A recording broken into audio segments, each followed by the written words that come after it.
bien. Continuamos con Ánfora 2021 y luego de algunos días de ausencia estamos nuevamente en contacto y en enlace con el doctor Víctor García Toma, ex presidente del Tribunal Constitucional, ex ministro y un destacado jurisconsulto, jurista de prestigio internacional. Y es que los temas creo que son interesantes no solamente en lo periodístico, sino también para los profesionales de las leyes, porque hay temas constitucionales, hay temas de derecho penal, hay todos los ingredientes que uno quisiera como en botica, ¿no? Como el dicho popular Miguel Ángel, como en botica. Ya lo tenemos al doctor Víctor García Toma, le agradecemos por la deferencia para conversar sobre lo que está ocurriendo, sobre su impresión. Primero, doctor, bienvenido, buenos días, bienvenido a Ánfora 2021, su impresión de lo que está ocurriendo en las últimas horas en el ámbito constitucional, legal, político de nuestro país. Bienvenido, doctor, como siempre agradecidos. ¿Cómo le va, don Víctor? Don Miguel, gusto de saludarlos, buenos días. Gusto de saludarlo también. Como bien ha señalado usted, creo que la noticia que ha conmovido ha sido, en primer lugar, esta insólita solicitud de declinación con el carácter de irremediable por parte presentada por el magistrado Arce, y luego la peor aún, la insólita resolución pedida por el presidente del jurado en las elecciones, el doctor Salas. Ambas situaciones son claramente al margen de la Constitución y la ley. En primer lugar, no cabe la posibilidad no existe la figura de la declinación, no existe la posibilidad de renuncia durante el periodo electoral. El presidente del jurado no puede per se tomar una decisión de esa naturaleza. Él es un primero entre pares, conduce y dirige la parte administrativa de la institución, pero en el resto de las actividades se toman de manera colegiada. Esa decisión, además, estimados amigos, no tiene sustento ni amparo legal alguno. Y existe un viejo principio en el derecho constitucional que dice que las autoridades solo pueden hacer aquello que expresa y claramente señala la Constitución y la ley, ¿no? Entonces, estamos frente a una situación doblemente irregular que agrava la situación que se genera en torno al Jurado Nacional de Elecciones. ¿Y cuáles son las salidas constitucionales a este entrampamiento porque ya el Ministerio Público ha designado al reemplazo dentro de los suplentes, doctor García Toma? Sobre eso también se presenta una tercera irregularidad. Voy a leerle el artículo 11 de la Ley Orgánica del Poder Judicial, de la Ley Orgánica del Jurado Nacional de Elecciones, que textualmente dice lo siguiente: los suplentes reemplazarán sucesivamente al miembro titular en casos de muerte o incapacidad permanente o temporal mientras dure o impedimento sobreviniente. Esto es, solo en estas circunstancias puede asumir un suplente. Esas circunstancias no se dan en el caso del señor Arce y por consiguiente esa designación es irregular. Y si el señor, el reemplazante, asumiera alguna decisión en el marco del jurado, esa decisión sería espuria, nula, sin valor ni efecto legal alguno. Claro, pero entonces, ¿cuáles son las salidas? ¿Qué salida? Porque allá estamos ya en un entrampamiento, doctor. Lo que creo que ha faltado aquí es un poco de muñeca por parte del presidente del Jurado Nacional de Elecciones. Creo que lo que debió hacer es convocar, ¿no es cierto?, al señor Arce para que en consumo con otros miembros se delibere en torno a su caso y se le explique claramente que, tal como lo dice la ley, no cabe la posibilidad de la renuncia, que en segundo lugar no existe la declinación y que por esa razón no se puede aceptar lo que él solicita. Es decir, que lamentablemente para él deberá continuar en el ejercicio del cargo. Correcto. Eso Vamos no se ha hecho, eso debió hacerse. claro. Ahora regresar sobre los pasos caminados es un poco complicado. Miguel Ángel, vamos a pedir a Miguel Ángel también, doctor, que intervenga en el diálogo. Miguel Ángel. ¿Qué tal? ¿Cómo está, doctor? Qué gusto saludarlo. ¿Cómo le va? Un gusto. Bueno, Ustedes atacan por estamos los en una lados. situación. Estamos en una situación de crisis, pero hay que mantener justo el buen humor. El escenario que además ha enrarecido un poco más es la intervención, dándole el beneficio del aporte que haya hecho Pope Olivera con este audio de Vladimiro Montesinos. Y un primer escenario como ejercicio de análisis político es que de repente la renuncia de Luis Arce se debía a que ya tenían conocimiento de la filtración de una serie de audios que todavía inclusive nos dicen que van a salir, lo cual enrarece un poco más la posición que tenía, incómoda, dentro del Jurado Nacional de Elecciones. Siendo así, el mismo Luis Arce no le pueden obligar a que vuelva y que se quede a sentarse ahí en una silla, en una mesa donde hay 4 puntas, faltando una que era del Colegio de Abogados de Lima, que hasta ahora no han resuelto el tema. Entonces, ¿qué nos queda? Si no, nos vamos todos, ¿no? Nos vamos a otro país donde se conozca bien las normas, porque aquí han fallado Poder Judicial, Ministerio Público, Jurado Nacional de Elecciones, todo el aparato jurídico del Estado, o qué es lo que tendría que resolverse cuanto antes, doctor García Tom. ¿Qué hacemos? El señor Arce tiene razón en una parte de su carta, ¿no? Es que en efecto el Jurado Nacional de Elecciones, como pleno, no está asumiendo con responsabilidad el mandato expreso del artículo 176 de la Constitución, que dice que la finalidad del sistema electoral es cautelar, ¿no es cierto?, la auténtica expresión del pueblo generada a través del voto. Y para tal efecto y de conformidad con la Ley General de Procedimientos Administrativos, que es la norma aplicable para este caso, está obligado a acudir a la llamada verdad material. Es decir, que debe obviar, digamos, las formas deben ponerse a disposición del fondo del asunto, de la finalidad del sistema. Y en segundo lugar, que no requiere o no necesita que alguna de las partes solicite cierta documentación que pueda ser útil para esclarecer los hechos. Puede hacerlo incluso de oficio. Lo cierto y lo real, en conjunto, el jurado parece no darse cuenta de que estamos viviendo una situación, digamos, explosiva, ¿no es cierto?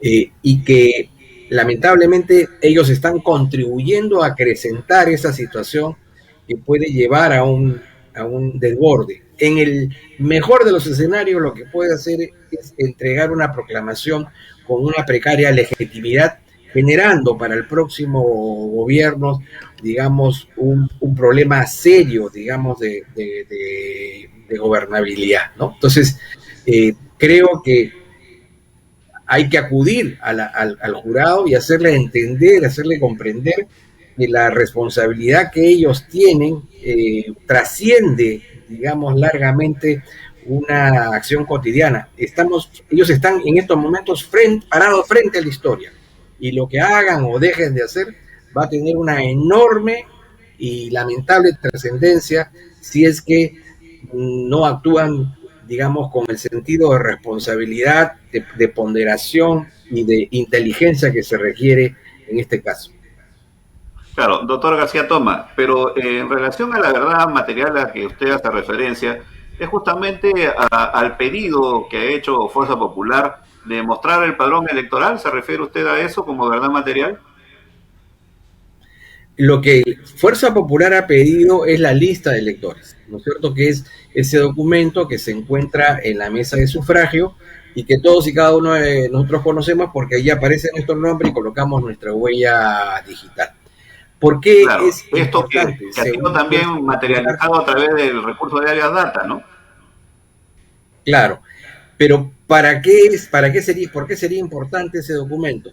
porque permitiría establecer el número de ciudadanos aptos para votar en esa mesa y el número de ciudadanos votantes que aparecen en el acta. Esa es, digamos, la razón fundamental o la importancia de ese documento, que desde nuestra perspectiva es bastante entendible, ¿no? En todo caso, yo creo que el jurado debiera hacer todos los esfuerzos posibles, dentro de lo razonable, para no dejar ningún punto suelto, para que eso no sirva de justificación o de pretexto para que alguien pueda desconocer, ¿no es cierto?, esa proclamación. Creo que ese es el esfuerzo que debe hacer el jurado. Claro, lo que pasa es que el Jurado Nacional de Elecciones está viendo cada uno de los documentos que han sido generados de los jurados electorales especiales, que son ellos los que finalmente han declarado nula cada una de las peticiones que ha hecho Fuerza Popular. Y además tienen en cuenta jurisprudencia que existe justamente en el Sistema Nacional de Elecciones. ¿O estoy equivocado en ese razonamiento? Y que el Jurado Nacional de Elecciones, una vez con el representante que se elija, lo que tiene que hacer es justamente zanjar el problema en que estamos ahora de acuerdo a la jurisprudencia existente. Yo creo que hay algunos jurados especiales que han admitido la solicitud de Fuerza Popular y la han tramitado. Que luego la hayan declarado improcedente o infundada, digamos, eso no es relevante, porque en todo caso el partido afectado puede impugnar ante el jurado. Pero ese es el procedimiento. Yo creo que se debe admitir a trámite y luego el jurado fundamentar en uno o en otro sentido las razones por las cuales se está resolviendo. Pero lo que no puede hacer, me parece, es esquivar el problema buscando una formalidad. Esa es una costumbre y una vieja práctica judicial. Es decir, que cuando estoy frente a un problema álgido, peliagudo, complejo y difícil, entonces busco, ¿no es cierto?, cualquier triquiñuela procesal para evadirme del tema. Esa situación no se puede dar en este caso porque tenemos a un país en vilo, dividido en dos, y de la decisión del jurado depende, no la proclamación, que es el acto formal, depende el grado de legitimidad que la conducta y el comportamiento del jurado establezca en torno a esa proclamación. Por ello, por lo menos de mi parte, yo no afirmo o niego de la correspondencia del pedido. Creo que el pedido debe ser tramitado y debe ser fundamentado de manera cualificada para que no exista ninguna duda en torno a que el jurado ha cumplido con su papel de manera recta y con la mayor transparencia posible. Claro, en todo caso, doctor García Toma, se supone que no deberíamos esperar que se haya judicializado, como lo está haciendo Fuerza Popular en este momento, el proceso electoral. Y evidentemente la autoridad máxima del sistema electoral es el Jurado Nacional de Elecciones y su decisión es inapelable. Es la última. Esto quiere decir que, por ejemplo, los expedientes que pueden haber pasado, inclusive por el mismo Jurado Nacional de Elecciones, al Ministerio Público para su investigación, serán resueltos en el transcurso de 6 meses, 1 año o 2 años. Y que seguramente la proclamación en los próximos días podría generar, primero, evidentemente, un conflicto entre la legalidad y la legitimidad. Pero tenemos que tener gobierno. ¿O cuál sería la salida? ¿Prorrogamos la permanencia del gobierno transitorio? No. El artículo 116 de la Constitución es muy claro y dice que el presidente de la República debe jurar el 28 de julio del año en que se produce la elección. En consecuencia, esa es una norma imperativa y que es, digamos, el punto de cierre del proceso electoral. Sin embargo, tenemos cerca de casi un mes por delante para que el jurado resuelva todas las observaciones, todas las impugnaciones y todas las nulidades, pero vuelvo a repetir, no escapándose del problema por las formas, sino atacando el problema por el fondo, por la sustancia. motivando adecuadamente en uno o en otro sentido los pedidos que sobre el fondo se le realizan. Comparto con usted, don Miguel, en el sentido de que no cabe ningún tipo de interposición de acción judicial que interrumpa, digamos, la actuación del jurado, ¿no? Ni antes ni después, ¿no? El jurado es autónomo y lo que determina es una cosa decidida que evidentemente ya no puede ser objeto de cuestionamiento judicial. Pero justamente por eso, por lo mismo que sobre los hombros del jurado descansa una responsabilidad tan grande, debe asumirlo, pero con el grado máximo de intensidad, de idoneidad, de eficiencia, de transparencia, ¿no es cierto? Eso es lo que se busca del jurado. Perfecto, adelante, Néstor. Sí, doctor. Yo lo que veo es un entrampamiento. Usted es el especialista, dirá si estamos en la razón, porque se está pidiendo, de acuerdo a lo que usted está expresando, que OMPE y el Jurado Nacional de Elecciones permitan que ingresen a conocer el padrón. ¿Cómo queda? Primer escenario. La lista electoral. Sí, la lista, correcto, la precisión. ¿Cómo queda la decisión administrativa que se ampara en la Constitución, y lo hemos escuchado al doctor Torres también hablar sobre el tema, que el cierre de las impugnaciones terminaba a las 8 de la noche? Primera observación, porque todas las impugnaciones vienen después de. Entonces, ¿cómo queda ese primer escenario, doctor? Bien, con esta situación. Cosas. ¿Por qué? Porque digo cómo queda, y agrego algo más a eso, para entrar también al tema de Olivera.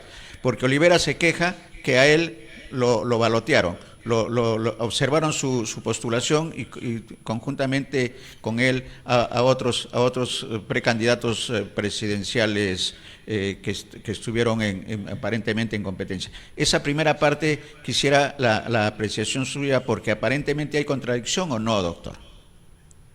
Correcto. Ya hemos referido que el artículo 176 de la Constitución establece el fin del sistema electoral, que es cautelar, ¿no es cierto?, la verdad, la veracidad del sufragio. Es decir, tiene que fiscalizar que el voto ciudadano sea escrupulosamente respetado y sea de expresión fidedigna del sentimiento ciudadano.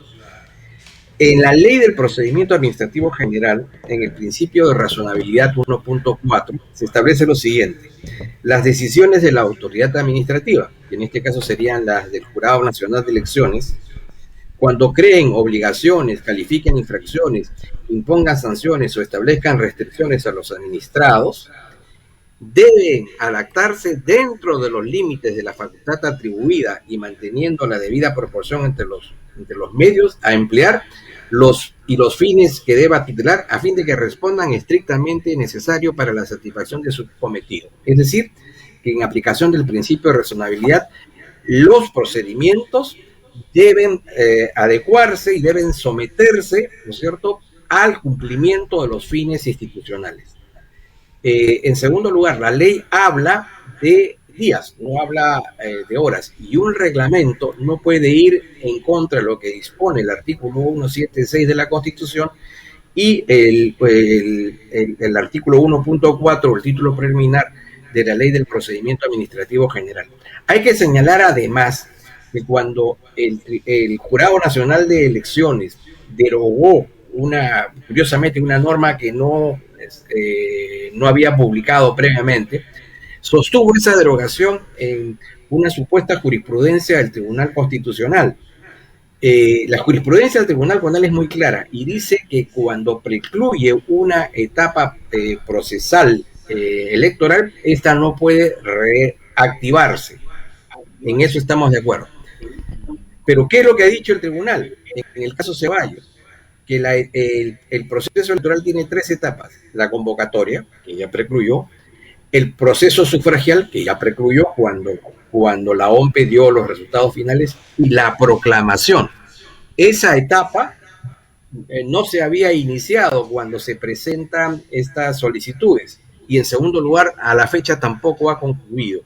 En consecuencia, no se puede amparar la decisión del jurado de derogar lo que antes había declarado como válido en una supuesta decisión del tribunal, porque el Tribunal Constitucional ha dicho otra cosa totalmente diferente. Uh-huh. Claro, doctor, porque nos hacen el aporte de nuestros televidentes que agradecemos y nos alcanza la siguiente información. Esto no chocaría, dicen, con el artículo 185 de la Constitución que señala que se actúa conforme a ley. Esto me refiero al tema se refiere al tema del horario de las 8 de la noche. Y dice, además, el decreto legislativo 1505 del 10 de mayo del 2020, en el artículo 21 señala que por emergencia sanitaria las instituciones tendrán que tomar las medidas necesarias para preservar la vida de los servidores y también de los usuarios del servicio. ¿Hay colisión de artículos de la Constitución? Hay un problema ¿Y qué prevalece finalmente, doctor? Digamos, acá hay un problema de interpretación. ¿Qué es lo que dice la Constitución? ¿Cuál es el rol, cuál es el papel, cuál es la función del Jurado Nacional de Elecciones? Velar, ¿no es cierto?, por el respeto escrupuloso a la voluntad ciudadana expresada en las urnas. En consecuencia, cuando se presenta una situación de conflicto en torno a esa voluntad ciudadana expresada en las urnas, hay que recurrir a la verdad material, que se encuentra también expresada en la Ley de Procedimientos Administrativos Generales. Y para ese efecto, en consecuencia, las formas se colocan al servicio de los fines. Es como si pretendiéramos, en este caso, colocar delante de los caballos a la carreta, ¿no? Entonces, en el mundo del derecho, las formas, los procedimientos están al servicio de los fines y no al revés. Y entonces, en base a esta interpretación es que el jurado, y vuelvo a repetir, el jurado aceptó esta tesis y dictó esa norma. Al cabo de algunas horas la derogó, pero sosteniendo que lo hacía porque había recordado que había una jurisprudencia del Tribunal Constitucional que lo impedía. Pero le acabo de señalar que el Tribunal Constitucional, en el caso Ceballos, claramente ha señalado que la preclusión se da en alguna de estas tres etapas. La de convocatoria, que efectivamente ya concluyó, la del proceso sufragial, que ya concluyó, pero en el momento en que se presentaron las solicitudes no se había iniciado la etapa de proclamación y esta aún no había concluido, esta no ha concluido. Por consiguiente, esa norma que se dictó y que luego fue derogada era plenamente compatible con la Constitución y no alteraba el mandato del Tribunal Constitucional. De acuerdo, doctor. ¿Y cómo queda? Bueno, entonces, el entrampamiento y la solución de los temas que tiene que generarse está en manos del Jurado Nacional de Elecciones. Primera situación, que regrese Arce Córdoba, imposible. Que el Colegio de Abogados... El señor Arce Córdoba no puede irse, está impedido por la ley de irse. No existe la posibilidad de que alguien renuncie o decline. La palabra declinar no existe en la legislación electoral. Correcto. No existe. Correcto. Tendría que no continuar asumiendo el cargo. Esa es una situación. La otra es que el Colegio de Abogados, en el término de la distancia, designe al representante que no lo tiene en el pleno del jurado. ¿También eso es válido, doctor? Eso, claro. ¿Y en cuánto tiempo se realizaría ese supuesto? Don Miguel ha dicho algo que es importante. Este tema está judicializado y allí sí creo que hay que iniciar una investigación a través de la OGMA, porque estas medidas cautelares que se han dado en torno al proceso electoral en el Colegio de Abogados para elegir al representante ante el jurado ha sido manoseado torpemente, negligentemente, por parte de, por lo menos, de 2 jueces. Entonces, el señor Salas tiene doble voto en una situación, digamos, de una manera irregular, porque no existe el quinto miembro, y no existe el quinto miembro porque más allá de quien presentó una demanda de amparo que puede presentar lo que estime pertinente, hay 2 jueces que han dictado medidas cautelares y que han generado esta situación que ha terminado afectando gravemente al jurado, ¿no? Eso en su momento debe ser investigado por la OMA, pero en estos momentos no cabe la posibilidad alguna de que el colegio tenga un representante, porque esta situación está siendo objeto de un tratamiento judicial, entre comillas. Fíjense el tiempo que ha pasado y esos casos no se han movido, ¿no? Correcto, claro, doctor García Tomás, lo más probable que ocurra efectivamente en las próximas horas o días es que el Jurado Nacional de Elecciones, así alicaído como está, efectivamente proceda a la proclamación del presidente. Y además sí va a haber un problema de legitimidad, pero creo que va a quedar justamente en manos del Congreso de la República aplicar las reformas correspondientes para mejorar primero todas las organizaciones del sistema electoral, pero al mismo tiempo las reformas políticas para que los partidos también efectivamente cumplan con todos y cada uno de los requisitos para fortalecer nuestra democracia. ¿O cuál es el escenario superado este asunto que usted avisora para el futuro inmediato? Está claro que el único ente que puede proclamar antes del 28 de julio al nuevo presidente de la República es el jurado. Eso está claro. Que tengamos la mala suerte de no estar en las manos más idóneas y más competentes, bueno, es un problema de quienes lo designaron, la mala suerte, en fin. Pero está claro que es el ente que se va a llevar a cabo la proclamación. Si las cosas no se superan, si el jurado, digamos, no asume un rol más proactivo para tratar de despejar cualquier duda, cualquier incertidumbre sobre estas supuestas irregularidades que se han presentado, va a proclamar a un presidente que va a tener un problema de precariedad en su legitimidad por un amplio o vasto sector de la población, ¿no? Y ahí iniciamos una nueva etapa de la República, esta vez con un presidente que ya nace de alguna manera políticamente inválido, ¿no?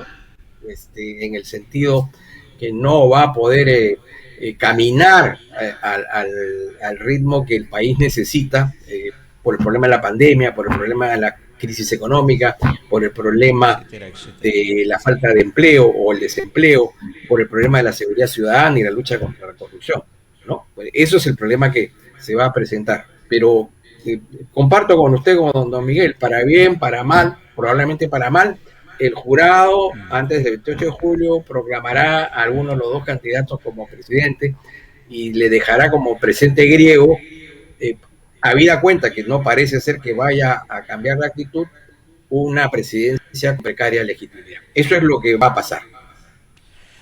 Correcto. Muy bien, pero veamos al Perú con optimismo, doctor García Tomás. Claro. De modo totalmente. Que sea quien entre como presidente, de repente vamos a requerir también todas y cada una de las voces de profesionales tan destacados como usted para enderezar las cosas en el Perú y evidentemente dentro de 5 años, el 2026, declarar que el Perú, gracias a Dios, es un Perú viable, es un Perú que tiene futuro y que por supuesto tenemos un país como legado para nuestros hijos, nietos y demás generaciones.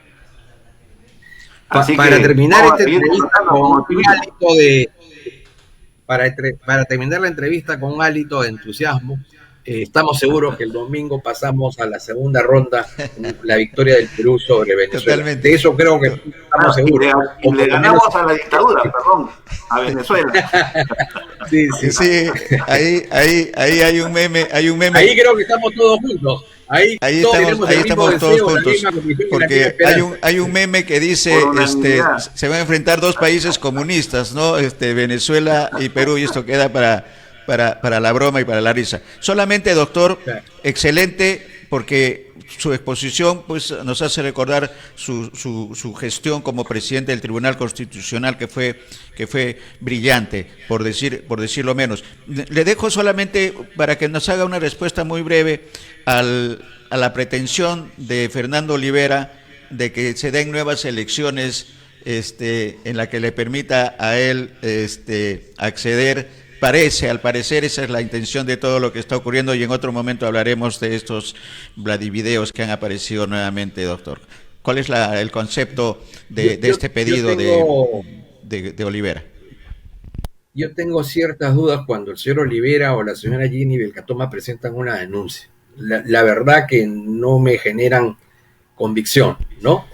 Y por cierto, en esas circunstancias, yo a lo que aspiro es, bueno, que vamos a tener una presidencia el 28 de julio. Esperemos que sea la que sea fruto del mandato popular. Pero aún así, con los errores, no podemos estar generando inestabilidades más allá de las que ya tenemos, ¿no? ¿Me parece? Correcto. Correcto, doctor. Muchas gracias, doctor. Y el domingo, el lunes estaremos conversando ya un poco de fútbol con la tranquilidad del caso. Buen fin de semana, doctor. Muchas gracias en nombre de todos nuestros televidentes. Igualmente, saludarlos.